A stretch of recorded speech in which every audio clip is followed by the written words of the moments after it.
Telugu digital media network లో political కేటగిరీలో number 1 కేవలం 72 గంటల్లో 1,50,00,000 వ్యూస్ పైగా పాపులర్ టీవీ నెట్వర్క్. ముఖ్యంగా మోదీ గారిని అమిత్ షా గారి ఈ ఇద్దరి ద్వయాన్ని మనం తక్కువ అంచనా వేయడానికి లేదు. అప్పటికప్పుడు ఏమి మాట్లాడకుండా కూల్గా ఉన్నట్టు కనిపిస్తారు, కానీ సమయం సందర్భం వచ్చినప్పుడు ఎక్కడ వేటు వేయాలో చాలా బాగా తెలుసు అని అంటారు.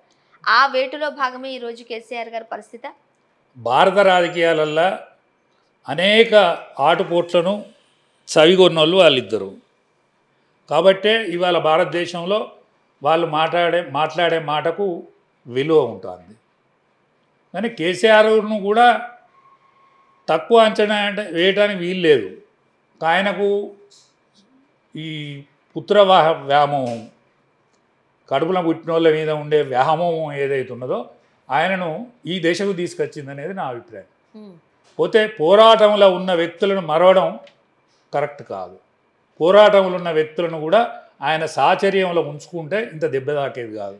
ఎందుకంటే పోరాటంలో ఉన్నోళ్ళు ఎప్పుడైనా పోరాట పటిమలు ఉంటారు, పోతే ఎప్పుడు పార్టీని కాపాడుకుంటారు. కానీ పోరాటంలో ఉన్న వాళ్ళను మర్చిపోవడే ఆయనను మర్చిపోయినట్టు అయింది. ఓకే, ముఖ్యంగా తెలంగాణ కోసం ఎవరైతే కష్టపడ్డారో ప్రొఫెసర్ కోదండరామ్ గారు కావచ్చు, లేకపోతే అమరులైన వారిని కావచ్చు, వాళ్ళకి ఉద్యోగాలు కల్పించడంలో కావచ్చు, లేకపోతే సముచిత స్థానం కల్పించడంలో కేసీఆర్ గారు అంటే వాళ్ళని విస్మరించారు కంప్లీట్గా. అదే ఈరోజు ఆయనకు పెద్ద దెబ్బ తీసింది అంటున్నారు కొంతమంది ప్రముఖులు, విమర్శకులు. నిజమేనా? పూర్తిగా 100కి 100 వాళ్ళు నిజం. కోదండరామ్ లాంటి వాళ్ళు ఏం ఆశించిన వాళ్ళని కాదు. కానీ కోదండరామును విలువ చేయకపోవడు, కోదండరామును దగ్గర తీసుకోకపోవడు ఆయనే స్వయంకృతాపరాధం కేసీఆర్ గారు. కోదండరాము లాంటి వాళ్ళు అనేక మంది అజ్ఞాత వీరులు ఉన్నారు. వాళ్ళందరినీ కూడా విస్మరించడమే ఇవాళ ఆయన దుస్థితికి కారణం. కంప్లీట్గా ఆయన కుటుంబమే తెలంగాణ రాష్ట్రం సాధించడంలో సక్సెస్ అయింది. తన త్యాగం వల్లే తెలంగాణ వచ్చిందని చాలాసార్లు అనడం కూడా చూస్తూ ఉంటాం. ఆయన త్యాగం చేసిన మాట వాస్తవం. ఆయన త్యాగం చేయలేదనుకుంటే కరెక్ట్ కాదు. కానీ నా కుటుంబం కూడా ఉన్నదనుకుంటే అంతకంటే దుర్మార్గం ఇంకా వేరే కాదు. ఆయన కుటుంబం ఎంతమాత్రం దీనిలో భాగం లేదు. ఆయన కుటుంబానికి ఆయనకు భాగం ఉన్నమాట వాస్తవం. ఆయన ఫ్రంట్ కోర్లో ఉన్నమాట వాస్తవం. ఆయన కెప్టెన్గా వ్యవహరించిన మాట వాస్తవం. ఆయన ఒక్క కెప్టెన్సీనే ఈ విజయం చేకూర్చలే, ఈ విజయం చేకూరలే. అనేక మంది త్యాగాలు చేసిళ్ళు, ఇవాళ అనేక మంది ఎంప్లాయీస్, ఆర్టీసీ కార్మికులు, అనేక మంది ఎన్నో రోజులు బస్సులు బంద్ అయినాయి, ఎన్నో రోజులు ఉద్యోగాలకు అటెండ్ కాలేదు, అనేక మంది విద్యార్థులు విద్యాలయాలకు పోలేదు, కాలేజీలు బహిష్కరించిండ్రు, యూనివర్సిటీలు బహిష్కరించిండ్రు, జీవితాలే ఆగమైపోయినాయి. ఇటువంటి విషయాలను అనేక మంది బలిదానమైండ్రు. 1200 మంది, సుమారు 1200 మంది బలిదానమైండ్రు. ఎవరు? నీ కుటుంబ సభ్యులు ఎవరన్నా బలిదానమైందా? నీ కుటుంబ సభ్యుల్ని ఎవరినో ఒకరిను పోగొట్టుకుంటే నా కుటుంబం బలిదానం అయిందని చెప్పడానికి నీకు ఇవాళ అర్హత ఉండేది. నీ కుటుంబ సభ్యులు ఎవడన్నా బలిదానం అయిందా? ఈ 1200 మందిలో ఒక్కరికైనా ఆయన కరెక్ట్ చేశారు, లేకపోతే న్యాయం చేశారు అంటారా మీరు? కనీసం ఒక్కరికైనా? ఒక్కరికి కూడా న్యాయం చేయదు. ఈ 1200 మంది బలిదానమైన వ్యక్తులను చూపెట్టి ఆయన కుటుంబానికి న్యాయం చేసుకున్నాడు. ఆయన కుటుంబానికి తెలంగాణ ప్రాంతాన్ని దోషిపెట్టిండు.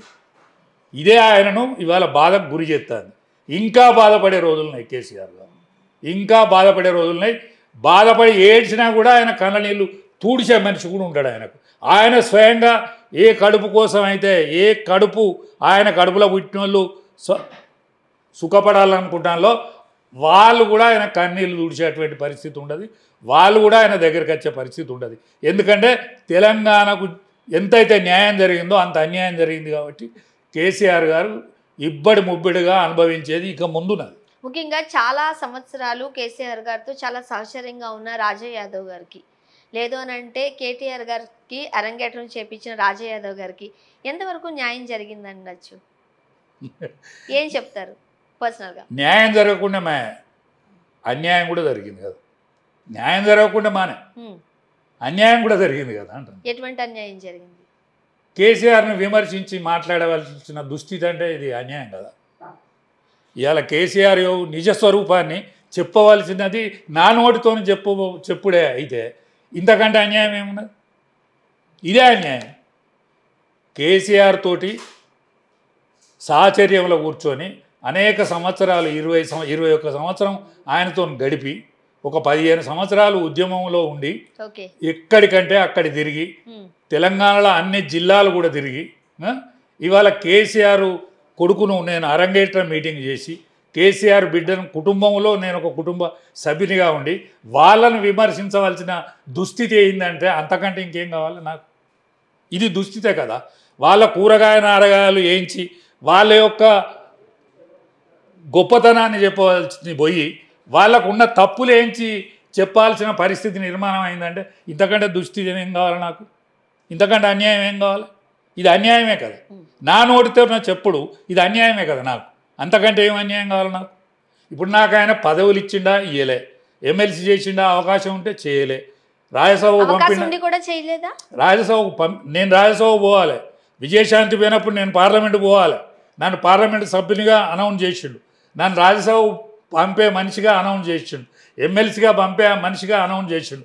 ఇవన్నీ చేయకపోతే మానే ఇవాళ కేసీఆర్ గురించి చెప్పాల్సిన దుస్థితి కూడా నాకే నా నోటితోటే వచ్చింది కదా. ఇంతకంటే ఏం అన్యాయం కావాలి నాకు? ఇది బాధే కదా. కేసీఆర్ గురించి ఇవాళ కేసీఆర్ బాధలున్నాడు, నేను ఎక్కడ ఉండాలి?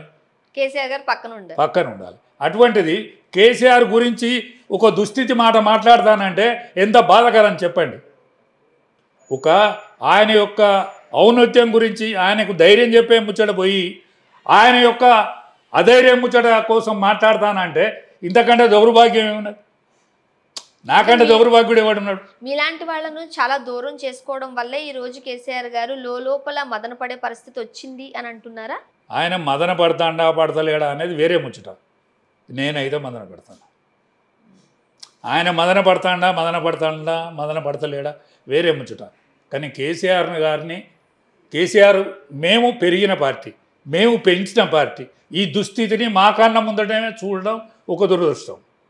ఇవాళ కేసీఆర్ నేను అన్యోన్యంగా అనేక సంవత్సరాలు కలిసి ఉండి ఇవాళ కేసీఆర్ కుటుంబం గురించి మాట్లాడాల్సిన పరిస్థితి వచ్చుడు ఒక దుస్థితే కదా.